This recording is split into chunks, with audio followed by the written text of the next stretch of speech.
truth in a world of lies. You are listening to the JohnAge Project.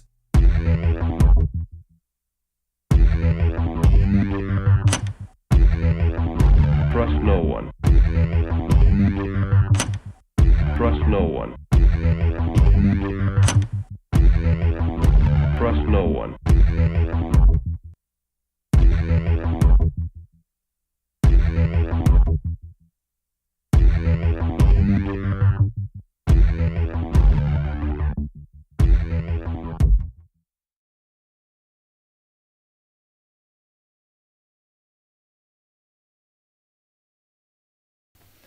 You found it.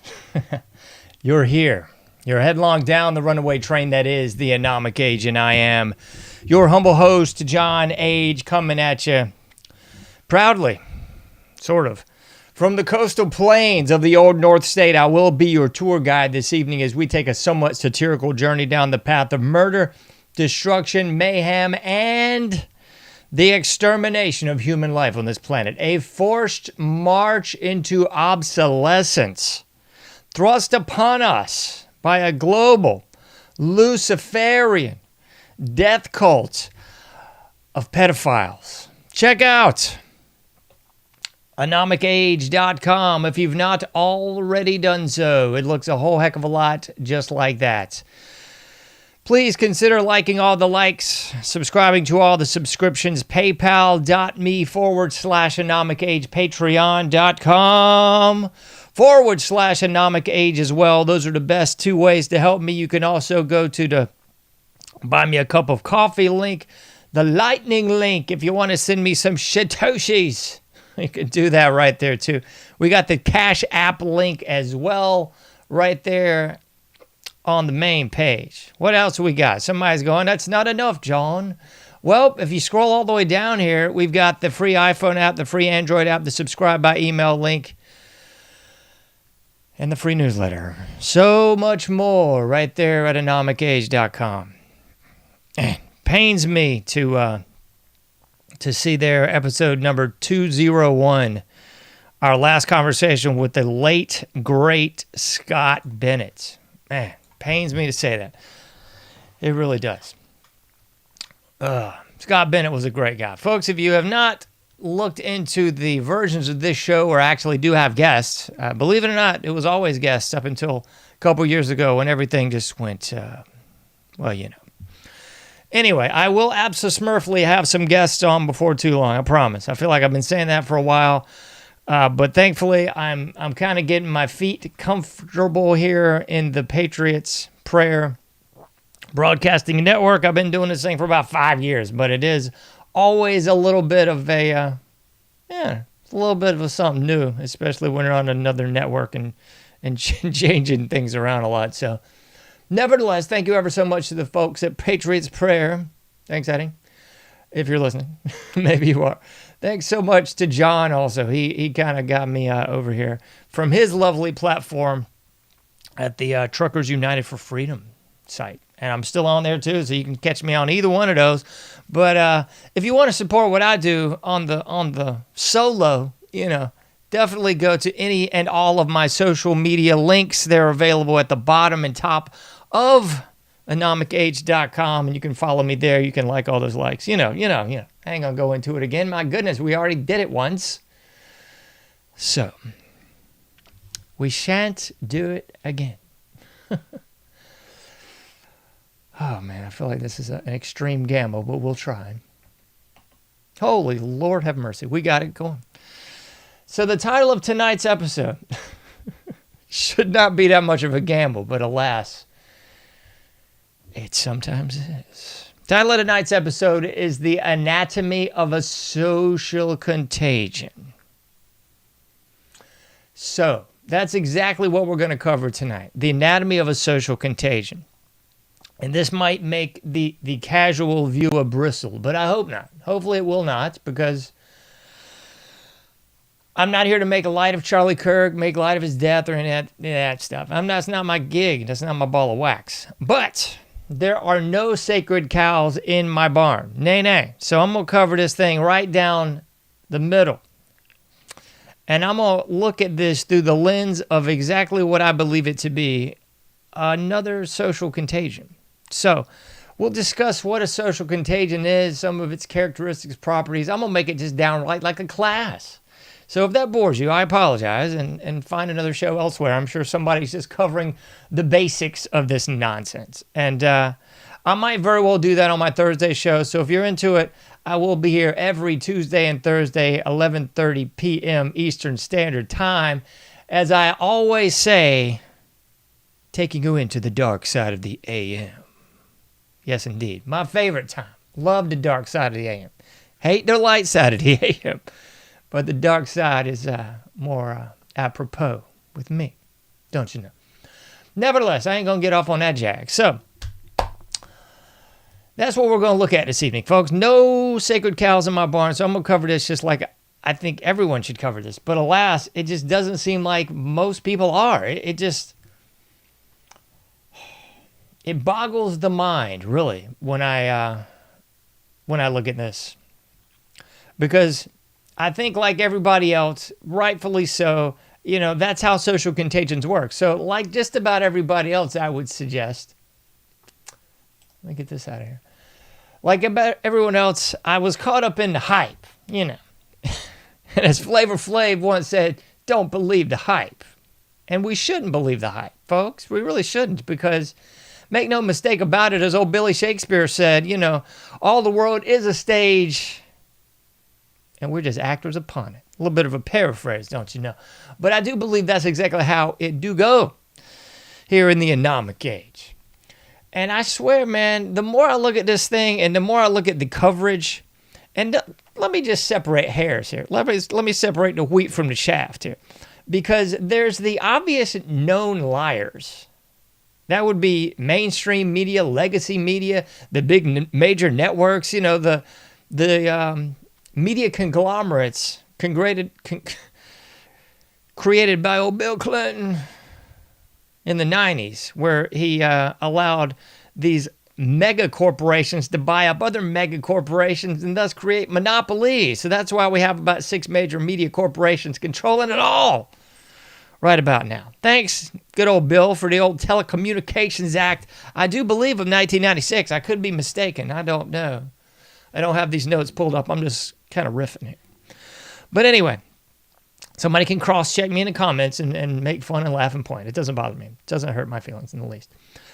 So I expect this sort of lame brain, myopic, pablum for the circus animals kind of coverage from the usual suspect, jive turkeys, ABC, NBC, BSNBC, the like, CNN, all those clowns. You would expect it from them. And if you don't expect it from them, you're probably listening to the wrong show. But I digress. But here's the deal, folks. I think a vast majority of us in the, whatever you want to call people that kind of listen to this sort of program. I don't want to put labels on myself, so I'm not going to.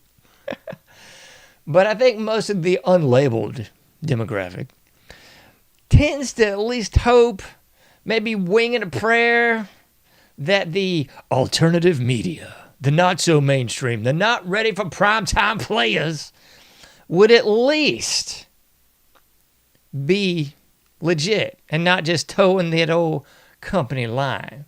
But I swear to you folks, the more I have really witnessed, tried to better understand and appreciate the not so mainstream media in the last, I'd say 6 days, since this whole op popped off, I swear to you folks, I got to wonder just how much the not so mainstream media is actually now about the mainstream media, because it seems to be an awful lot of pablum.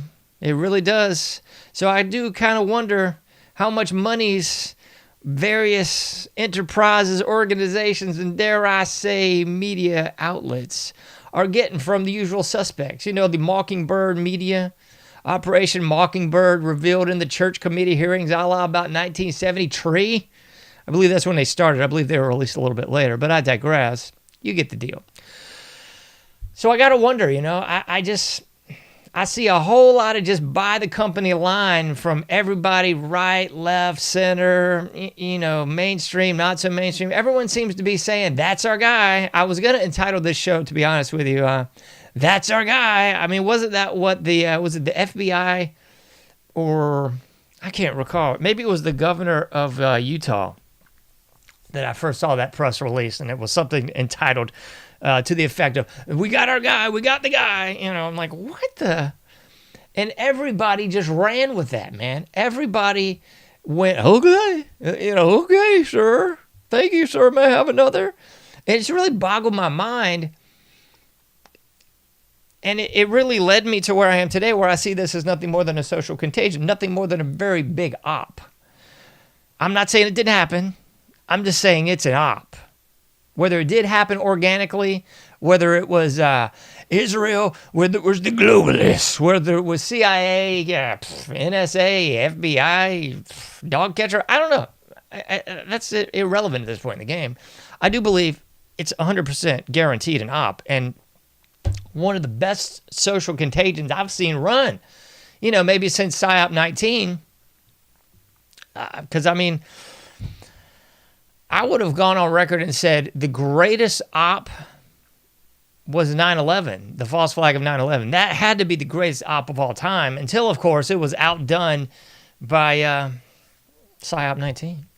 And maybe all of them have been outdone by this op because, my goodness gracious, folks, I have never seen this much of a social contagion just blow up quite like this. It's unbelievable. It really is. So, I know someone's already changed the channel because they were hoping I would give you the pablum droplets like everybody else. We're going to cover the 7 different shooters it could be. We're going to cover the tranny angle. We're going to cover the it wasn't a tranny angle. Good grief, man. I can't even take anymore. It's just such a bunch of B to the S every time you turn around. But then the alternative media and the mainstream media are unified in, we've got our guy, we've got him. It's Lee Harvey Oswald, folks. Come on down, Lee. We've got our guy. It's John Hinckley. All right, come on down. Oh, we've got our guy. It's Sirhan. Oh, boy. Come on down, Sirhan. We've got our guy. It's James Earl Ray. Oh, my gracious goodness. It's so insane that people buy, apparently, this mainstream narrative in the alternative media press. It just blows me away. I'm like, yo, what happened to questioning the answers? What happened to questioning the narrative? What happened to when it looks like a duck, smells like a duck, walks like a duck, goes quack, quack, and everything in between? It's a duck. It is obviously not as it is portrayed. It's that old song by 108, an amazing hardcore band that does not get enough cred. 108, I am not as you portray me. Yeah, and definitely this is not as it's being portrayed. So I've downright just quit listening to the alternative press as well as the mainstream because it's all the same at this juncture, folks. It's like, we've got our guy. And the litany of patsies that I just ran down should give everybody pause and reason to go, huh? As Arsenio Hall once said, things that make you go, it's not like the government hasn't done this a time or 12. And by done this, I mean, had someone knocked off and pulled out a patsy, like they were pulling out a Kleenex from their back pocket. Oh, look, we found it. Here it is. 9/11 anyone? Oh, look, the passports. Everything else is rubble, I tell you. But look, these passports are perfectly preserved right here at the bridge. What? Oh, my goodness. So, I'm sure there's people still buying into it, but I swear I just don't know how. Anyway, I know someone's tapping their watch and going, John, we're 10 minutes in. You haven't gotten to the topic. All right. I know. It's my show, and I'll do what I want to. Topic, alas, here we go, folks. What is a social contagion? I was going to pull the old book up from behind me there, But alas, I went in another direction entirely. So we're going to read it off the intro web. After all, they're right occasionally. A social contagion is the unconscious spread of attitudes, emotions, and behaviors from one person to another within a group. So this really does boil down and overlap a whole lot of different things. So it's a social contagion 100%. But I'm going to also argue that it bleeds into an emotional contagion. Así, clase, por supuesto. It's an emotional contagion as well as a social contagion. And it's another great example of groupthink. If you remember those the Solomon Asch studies from long, long ago, this was the line studies that got people into knowing the notion of groupthink.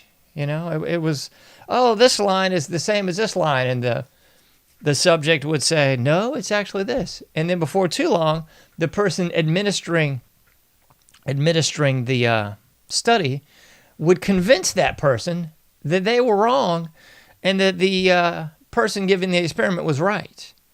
Oh, no, this actually isn't the shortest line. See, it's the longest line. See, you're wrong. In essence, gaslighting. That's kind of another way of putting it.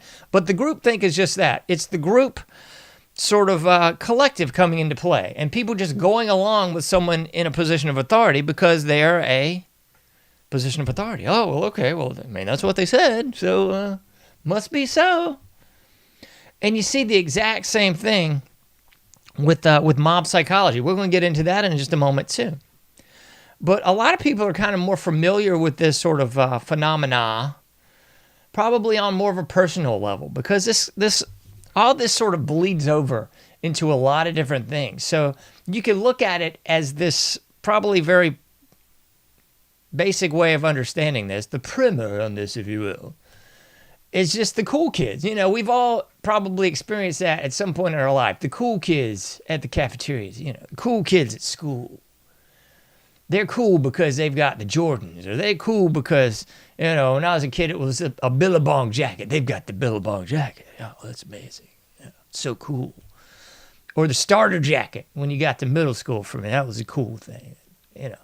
So there's the cool versus the uncool. And we're going to really take a look at that a little bit with this one. Let me see if I can pull some lovely graphics up for you. I don't know which way I'm going to go with this. I'm going to take this in two different directions. We're going to just learn tonight. Yeah. So there's that whole sort of cool versus uncool dichotomy. And that basically creates this clash between two different groups, you know, the binary opposition, just like all the lovely Marxist literature will talk about. It creates the binary opposition. There's the cool kids and the not cool kids. And the cool kids are ridiculing the not cool kids until they either fall in line and start doing the same nonsense or just stay subordinates or betas, if you will, in the proverbial pack that is the humans. But you see this a lot with mob psychology too, which is slightly different. I mean, all this is kind of just a wax on, wax off, kind of a slightly different spin on things. But the mob psychology is quite scary. If you've never witnessed it, it'll kind of spook you, because if you've never witnessed it, it's kind of hard to really understand. I've seen this twice that I know of. I saw this once at a show long ago. I was there to see 7 Seconds, and ironically enough, this was Blink-182 before they were the Blink-182 today. I walked out on them because they weren't punk enough at the time. That shows how stupid or idiotic, perhaps, or maybe smart. I don't know. I was at the time. I was there to see 7 Seconds, you know, the hardcore band from, I don't know where they're from, Reno, Nevada, I believe. Anyway, neither here nor there. Long story short, a fight breaks out, which turns into a riot. The bouncers start getting a little crazy. The band starts getting a little crazy on the bouncers. The crowd starts getting a little crazy on everybody. Before you know it, the cops show up. Everything's shut down. You know, there's more cop cars outside you can shake a stick at, and it bleeds out into the street, and things continue to escalate. That's kind of the not so spooky mob mentality. Another time I saw this was definitely in my younger years downtown. You got to love the police, you know. Around 2:30, all the drunk trash staggers out of the bar. And the cops think to themselves, you know what? We really need everybody to get going. Maybe we can bust some drunk drivers because we want these drunken filth piles to get in cars or at that point in the time get a taxi and then we can take everyone home, right? Or bust them. I know what I'll do. I will ride through this crowd of drunken filth on horseback. That'll really calm things down. Of course it will, right? I mean, that's just the most idiotic thing you've ever heard. But that's what happened, you know, just about every weekend. They had the paddy wagon on one end, the mobile precinct on the other end. You know, a bunch of drunken college filth, military. I think all the like more upscale, you know, the chest out with Lovey, they've made their way home. But you know, but yeah, it was the more lowbrow at that point in the game, drunken and debaucherous. So, long story short, things went south quick. A girl happened to touch the horse. The cop drags this chick across the street by her hair while punching her in the face on horseback, and the crowd didn't like it. I can't believe it either. It's hard to believe some 30 years ago, but they didn't like that. So in the blink of an eye, the crowd went hostile and started just about to the flashpoint of attacking said police before they could call in the riot squad and 50 different cars and everybody with all their utensils and uniform regalia and all that nonsense. Anyway, lucky for me, I got the heck out of Dodge. I thought this was what it was, and I was like, I don't need any part of this. But here's what we see with mob mentality. I don't mean to just go full bore without giving you more ejemplos. So, how feelings amplify within a mob. This really breaks it down for you. And believe me, this will make sense in a minute. So if you're filing out now, hasta luego, but here we go. Number one, the amplification through mirror neutrons. Okay, that's just some sort of fancy speak. Things begin to amplify up. Tensions rise in the crowd. For example, you know, when a cop's dragging some drunk chick across the street by her hair and hitting her in the face. Yeah, things sort of get amped up. Group polarization happens. Yep, in both of my examples, group polarization happened, right? So you had the cops and everyone else, and then you had in the show example, you had the cops and the bouncers and everyone else, I guess. I don't know, but contagious arousal. Oh my goodness, not that arousal, no. What we're talking about here is this thing spreads like wildfire. You would not believe how quick this happens until you're in the proverbial stuff. Happens in the blink of an eye. So things go from, as my grandmother would have once said, sugar to something. Pretty darn quick. So contagious arousal. Both sides have now been polarized. Both sides says, oh my goodness, we got to get them. You're either with us or you're with the terrorist. De-individualization. So at this point in the game, people are de-individualized. You got the cops on one end, and you got the crazed, drunken crowd on the other. And things heat up quickly. Examples of emotional contagion in mobs. Yeah, that's kind of how the emotional contagion works.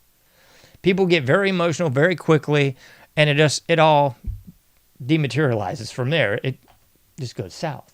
So that's an example of the mob mentality, which is very, very similar to what we're seeing with the social contagion. And it actually can be an element of that. So with the social contagion, it's everything you already saw in the definition. It's let me pull that up for you again if you really need to see it, because I know somebody does. Yeah, difficulty identifying. Oh my heavens, that's not the word. Heavens to Betsy. What in the world? What the? There we go. Goodness gracious. Unconscious spread attitudes, emotions, behaviors by one person to another within a group.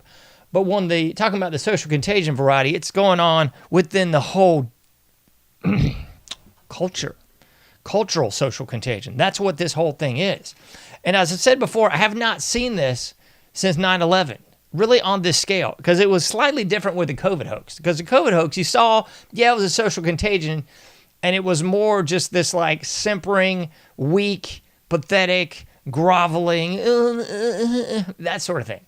So we saw the weak sniveling part of the social contagion a la the COVID hoax.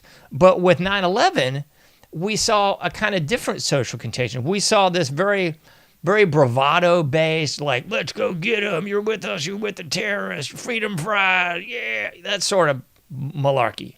Everybody's got a flag or you're a terrorist, that whole mess, right? So that's kind of what we see on those two examples. With this one, the Charlie Kirk example, we're seeing a lot of those same hallmarks. We're seeing the mob mentality because now we have, I think the guise of civility is over, or at least it should be. It was over for me decades ago, but I think for like the Fox News crowd, the mask of civility has finally dropped, and they have somehow figured out, what? Like, you mean the people on the left want us dead? Like, they're not just stupid college kids with purple hair and nose rings that say, idiotic stuff and say boomers all the time. No, like, they really want you flicking dead, folks. Like, that's just it. So the mask of civility is over. So that being said, the mob mentality is definitely, I don't say it's fully taken hold, but you're at least seeing people say, enough being nice. Enough of this sort of guise of tolerance. Be tolerant, right? The stupid bumper sticker, to be tolerant. Yeah, man. But more importantly, this is a social contagion. So with the social contagion, it definitely works much like the groupthink, much like the mob mentality, kind of like everything else I've already talked about. But it really is spread much like a virus within the culture. And I would humbly submit to you that you see people like jumping on board with the social contagion in much the same way you do when like a big team wins the Super Bowl. So, I hate football. It's idiotic. But the Chiefs, we saw a bunch of band jumpers. Oh, everybody's a Chiefs fan all of a sudden. Woo! Lakers, synonymous with jumping on the bandwagon.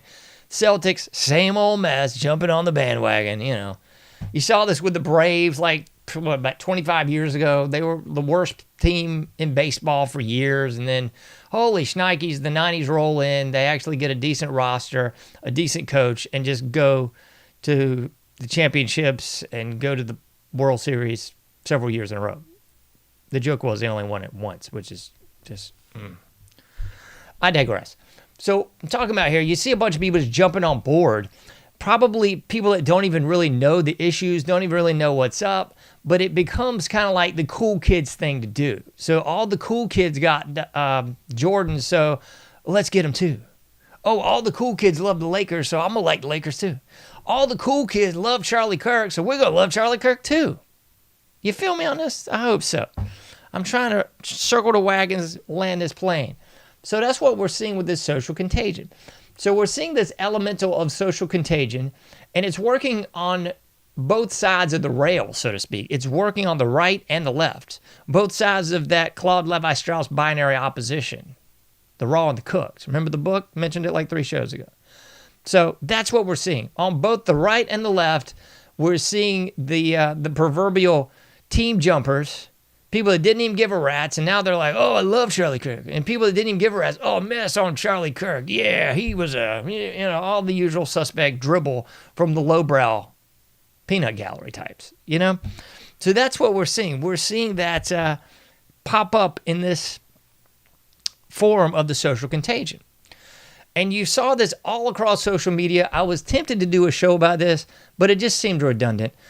All across the social media landscape, it's been this inundation. And if you follow my Twitter at all, that's pretty much all I've posted for about 72 hours. An inundation of the cult of academia, as I've said ad nauseum on this show, K through 12 indoctrination, college university weaponization.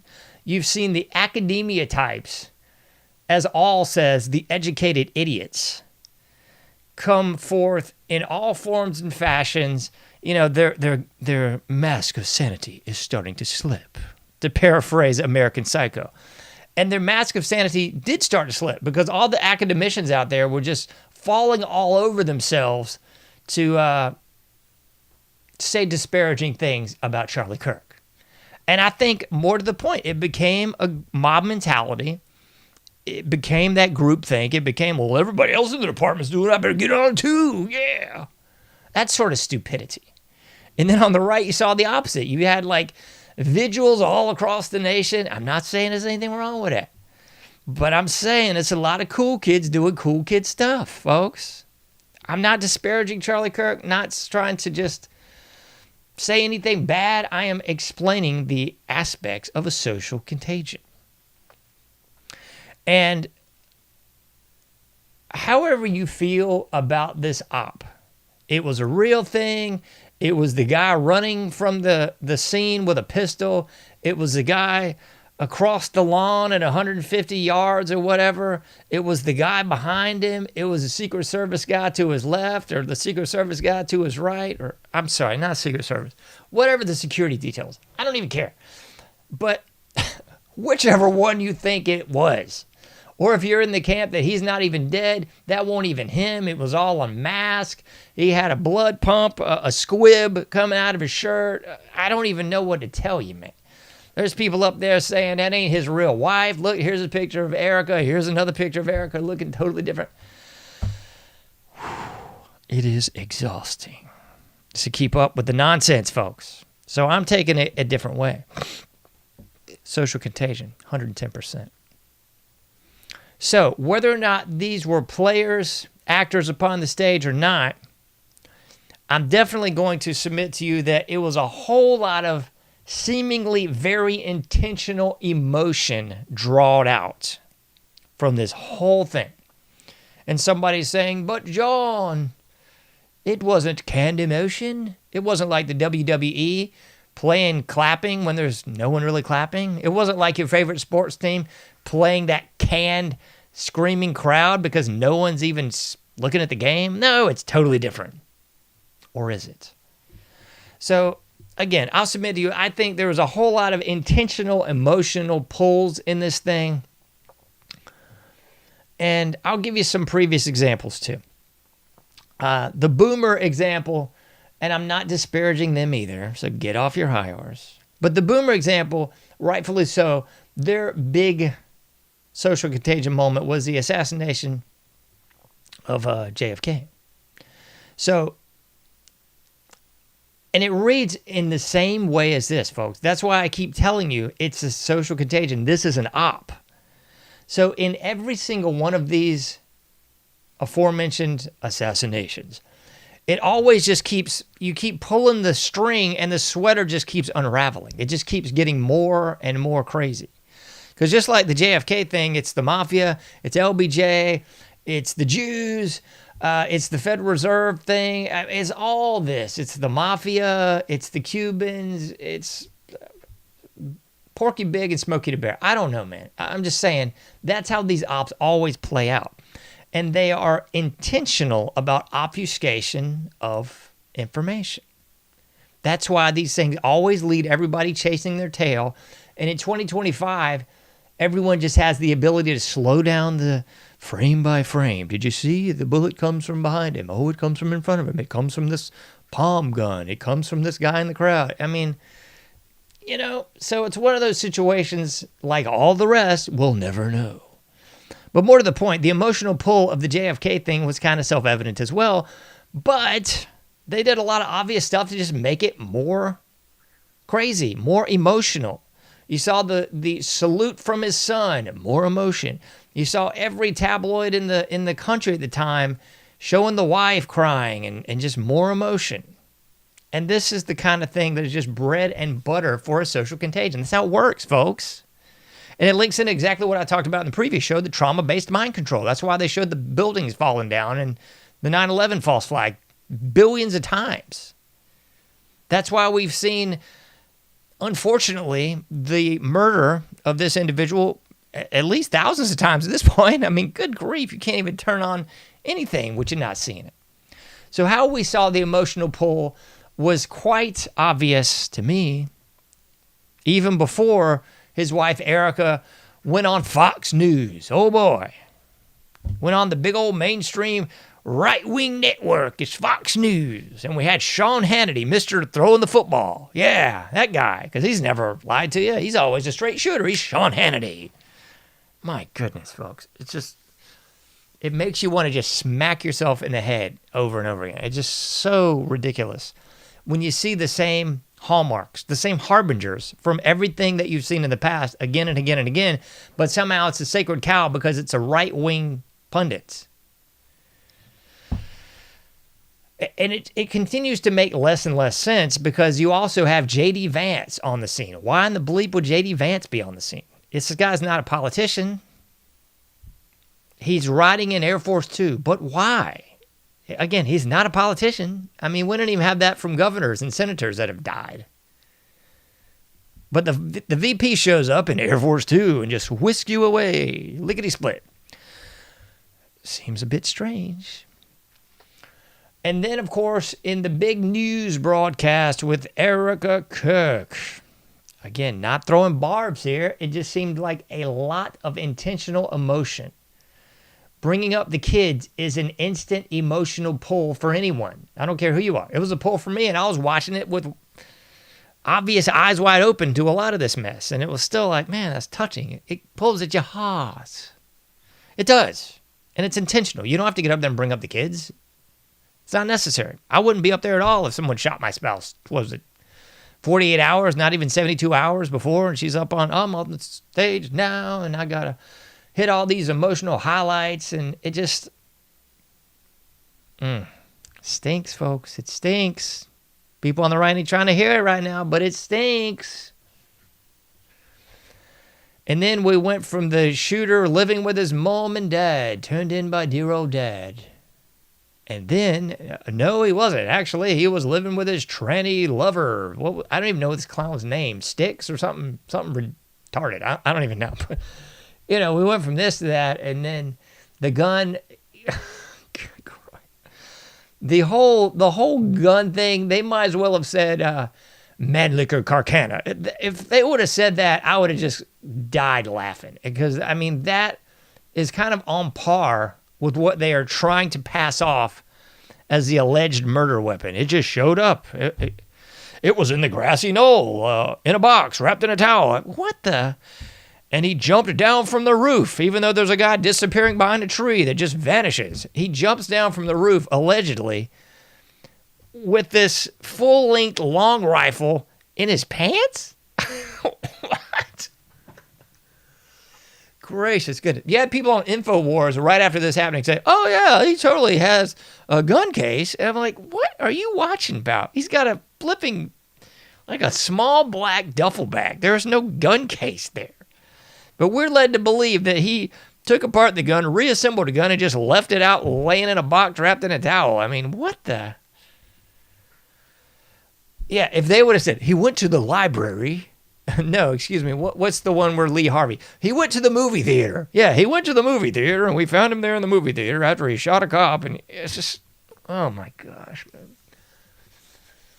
Anyway, back to the emotional pull of every social contagion. So you had Erica up there talking about the kids, mentioning the kids like 3 times, I believe. I mean, it was like, okay, that's sad, touching, and heartfelt. It pulls people in. That's how a social contagion works, folks. It pulls people in. Okay? You've got the idiotic variety of the social contagion, like the morons a couple years ago that were dousing themselves in a cooler or something. The ice bucket challenge. Could you get any more moronic than that? Thousands, probably millions of people all across the country film themselves, dump a bucket of ice on themselves. Woo! What an idiot. Not to be outdone, the Tide Pod challenge. You had equally moronic imbeciles eating Tide Pods and posting it online. Now you've got people all across the country having a vigil, talking about their breakdown, crying and stuff all over social media because it's a social contagion.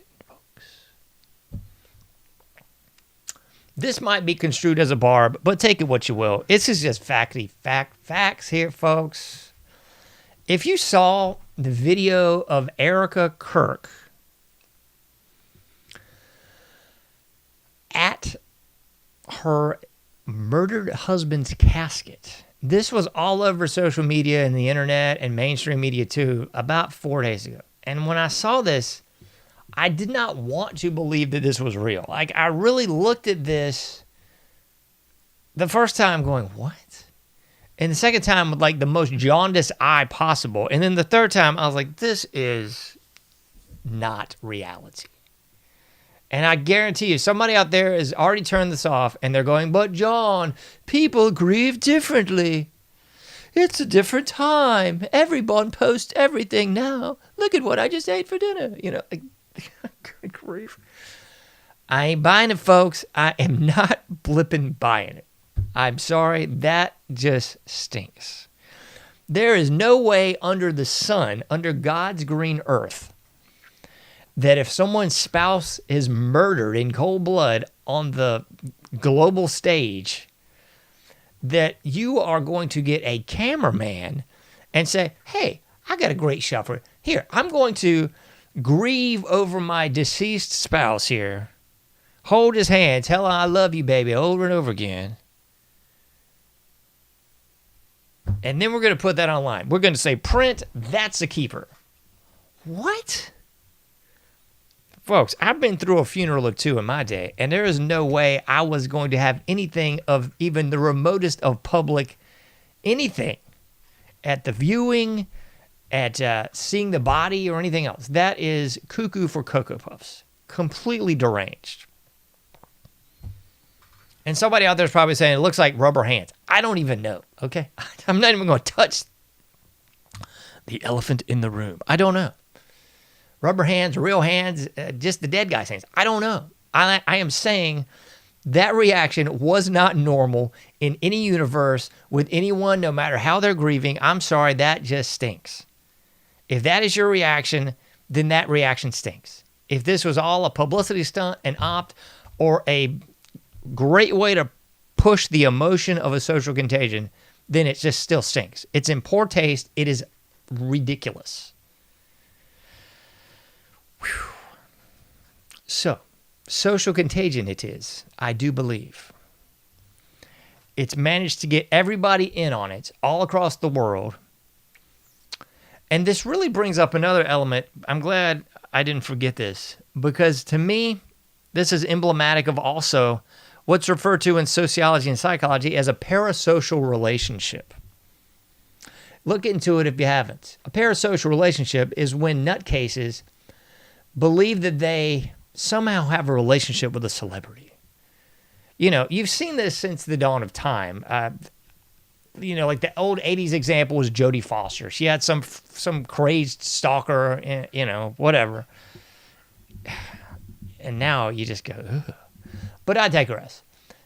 Every celebrity seemingly has had this weird parasocial fan base where they believe that they know that celebrity. They believe that, you know, you really see this especially with actors and actresses because the audience really believes the character that they portray and they believe that's them.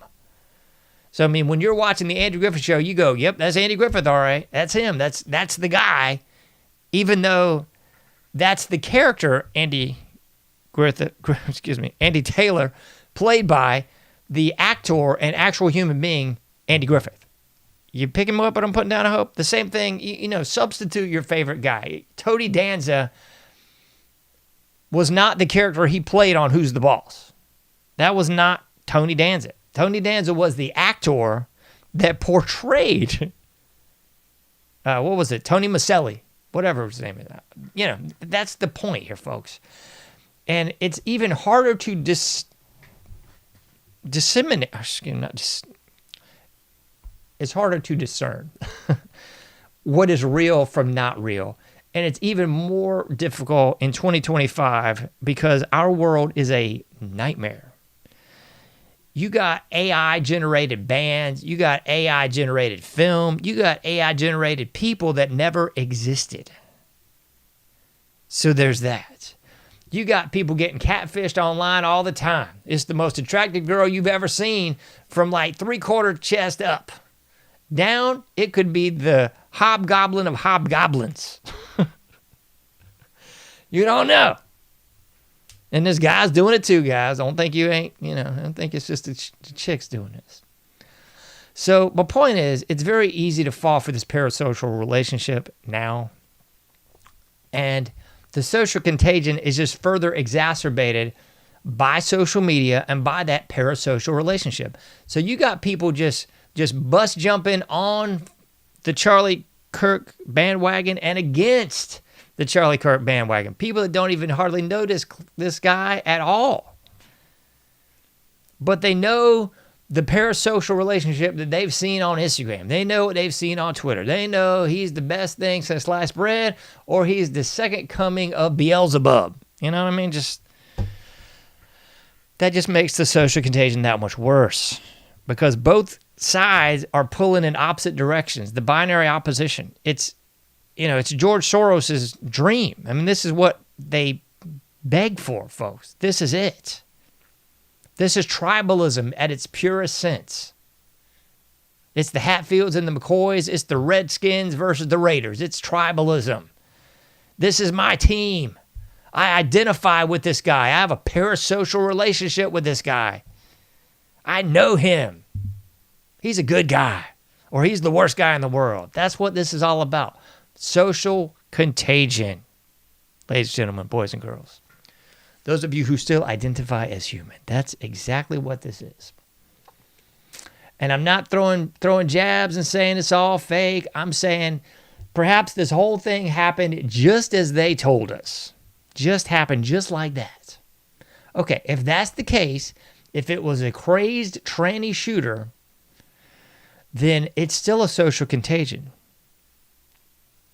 Because our Mockingbird media has pulled all the right strings, has had your feed rigged to show just the right things that will either mirror your perception of this individual or rile you up and show you the antithesis of what you think this is all about.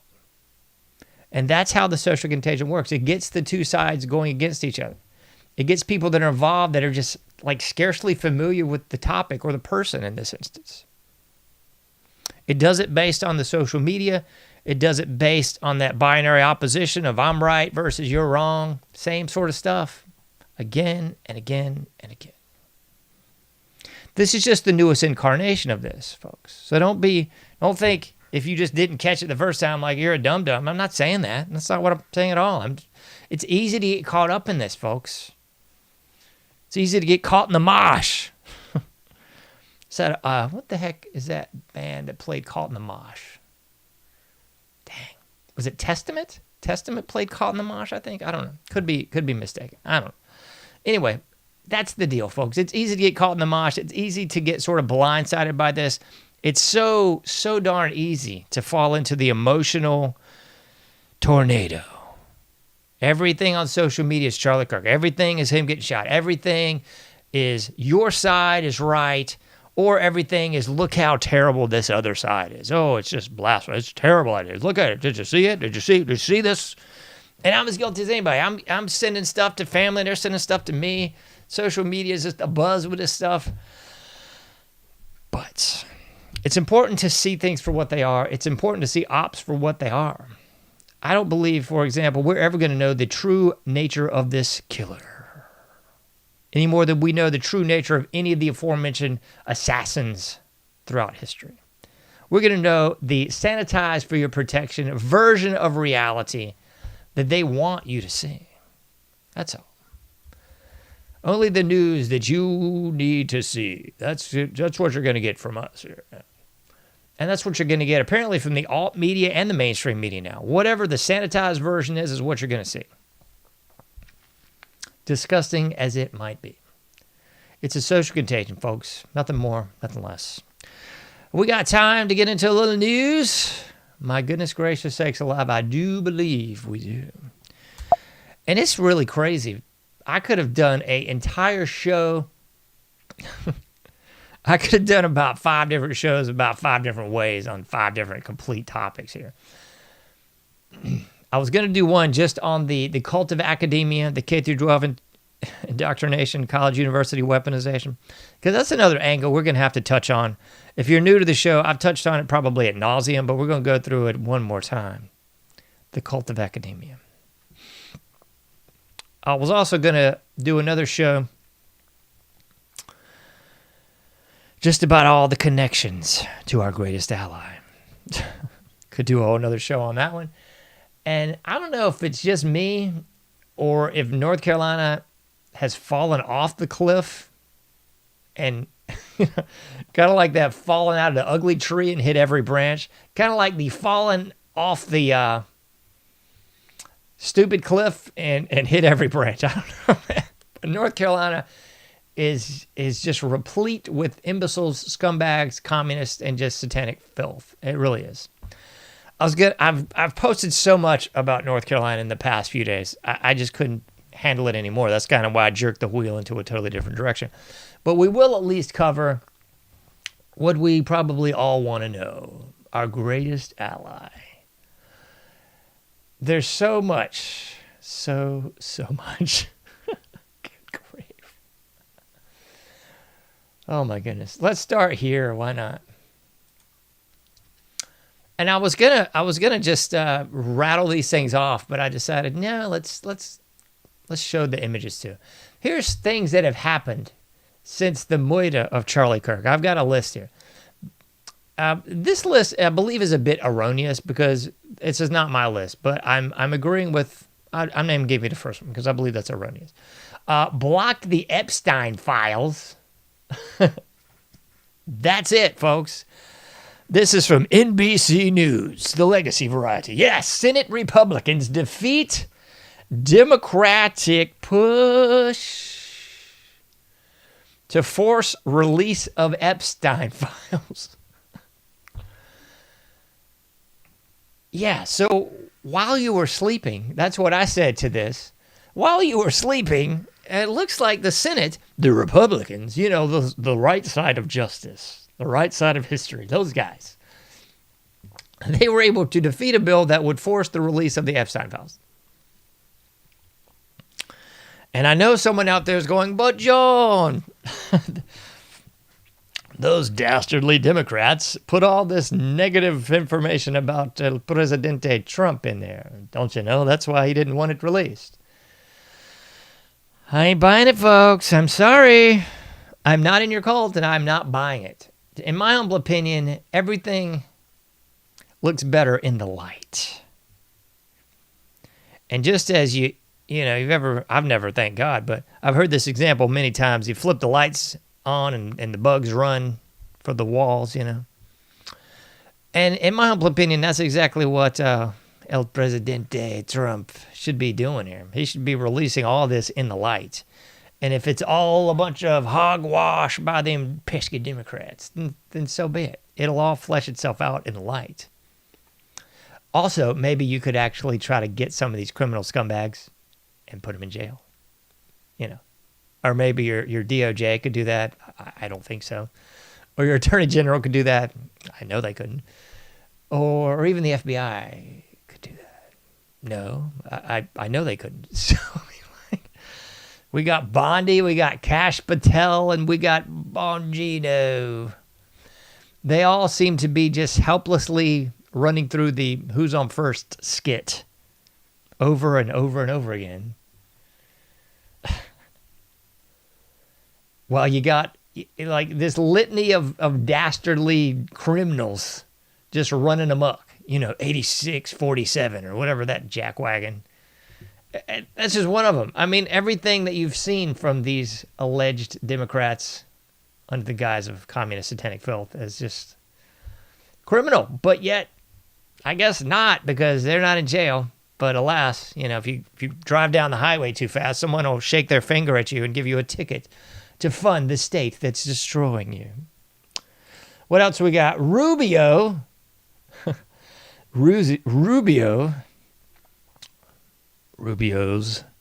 visit proceeded despite President Trump's anger at Netanyahu over the Israeli strike of Doha. Oh, which said, yeah. That ain't the point here. The real point is, we got Rubio kissing the wall. Yeah. Yeah.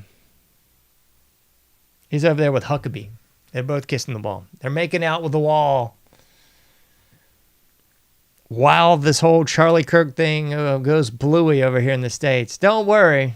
We're just going to make out with this wall in the Middle East. You know, some tiny little speck country about the size of New Jersey. We're going to send these big American bigwigs over here to make out with this wall. Oh, my goodness gracious sakes alive. Anyway. So there's that. I didn't put it on the screen. I apologize. Someone's losing their soup over here because I didn't put this on the screen. Mike Huckabee, the ambassador to Israel.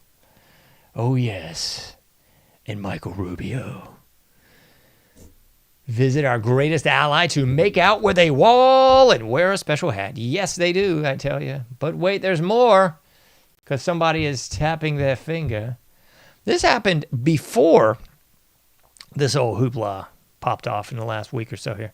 But you need to see this too. Pentagon seeks $3.5 billion to replenish weapons after Israel operations.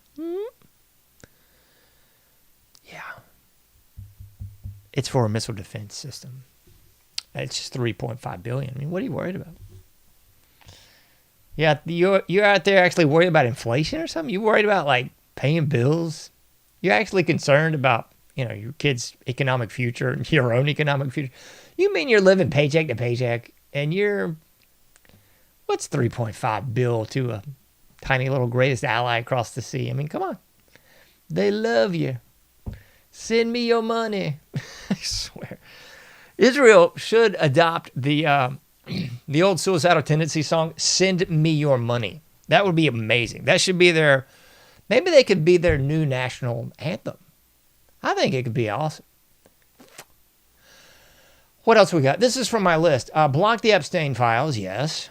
Banned Pentagon from boycotting Israel. Oh, yeah, that's true, too. While you were sleeping, if you try to boycott Israel, if you got your own business and you're saying, you know what, I've had enough of giving them billions and billions and billions and billions and billions and billions of our tax dollars, I'm going to boycott them bows across the pond. And then they're going to say, nay, nay, you shan't, because we will come for you. And don't worry, Palantir will help us too, Peter Thiel. Giving old J.D. Vance, or whatever he was calling himself at the time, that lovely, cushy job with no experience.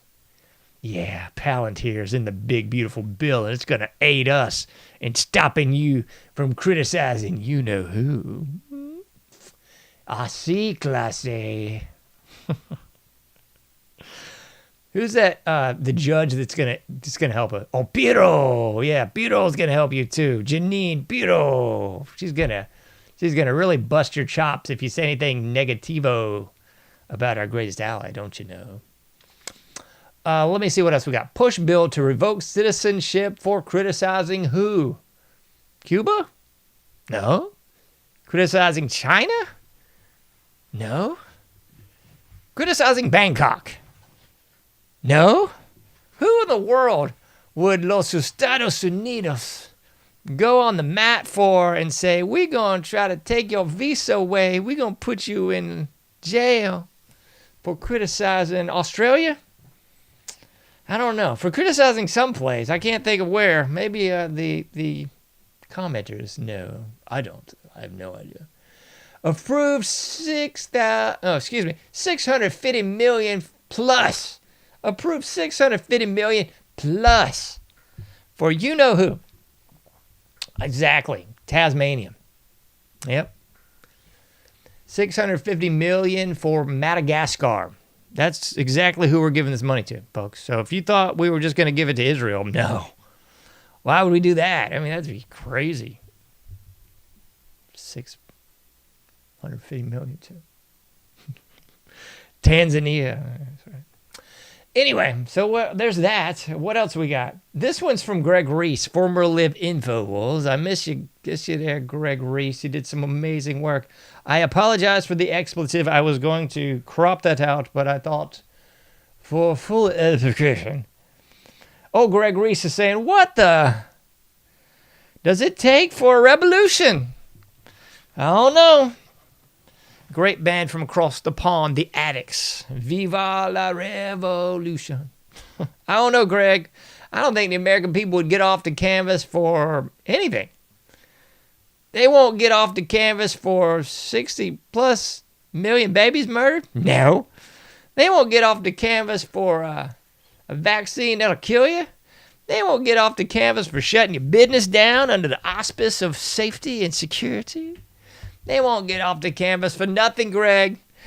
Does anyone else find this weird? This is an image of 250 U.S. state legislators currently in Poland.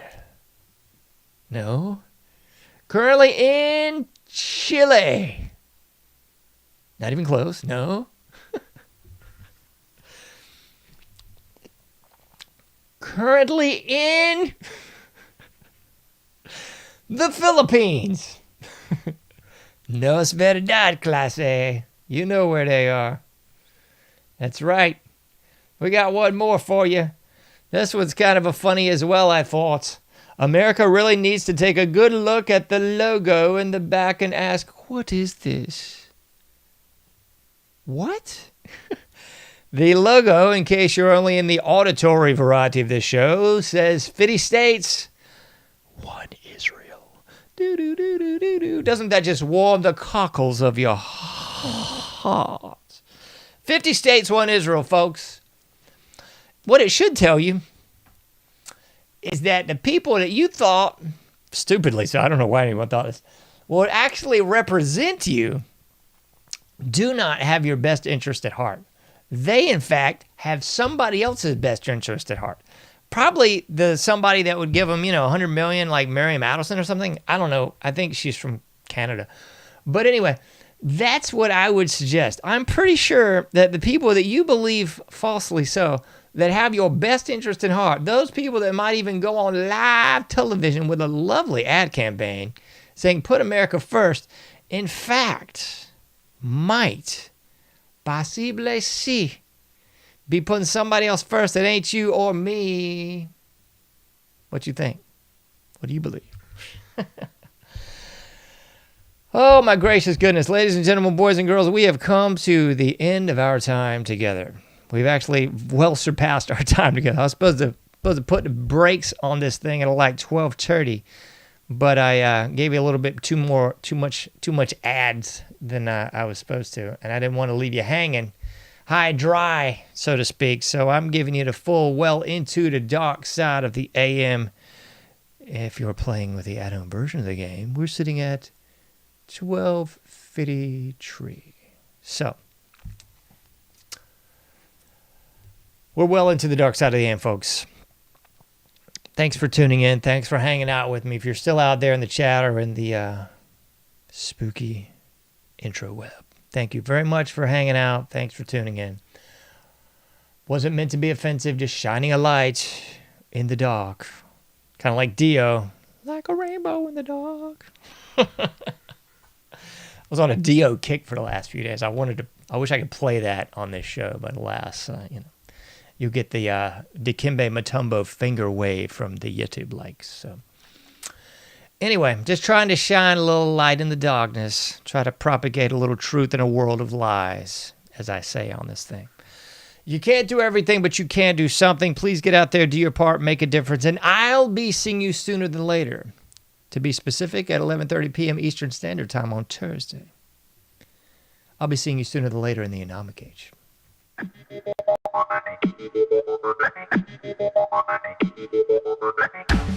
Thank you for listening to the AnomicAge, a JohnAge project. For past shows, further info, and to comment, go to AnomicAge.com. That's AnomicAge.com. Till next time, thank you for listening to the AnomicAge.